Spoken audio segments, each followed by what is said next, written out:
올 한 해 우리 지역 현안을 돌아보는 기획보도, 돌아보는 2024. 이번엔 교통 현안인데요. 지역의 수건인 경전철 사업이 잇따라 자초되며 주민들의 실망감이 컸습니다. 경제성 부족 등을 이유로 정부의 승인을 받지 못한 건데요. 이 소식은 손성혜 기자가 전해드립니다.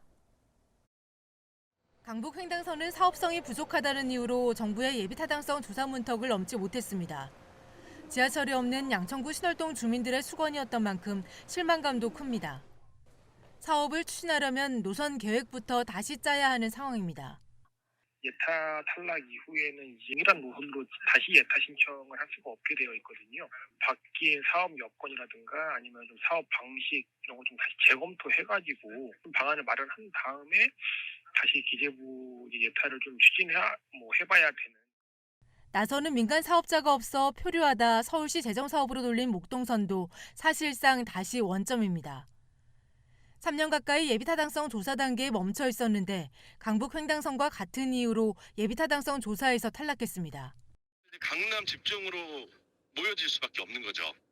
기존에 지하철이 있는 곳으로만 계속 지하철을 더 넣고 하게 되면은 나머지 지역은 서울이 이렇게 반토막 날 수밖에 없어요. 지하철이 있는 곳과 없는 곳, 발전된 곳과 발전될 수 없는 곳으로. 실시협약 체결이 지연되면서 무산 위기감마저 감돌았던 서부선 경전철 사업은 청신호가 켜졌습니다. 16년 만에 기재부의 민간투자 사업 심의를 통과한 겁니다.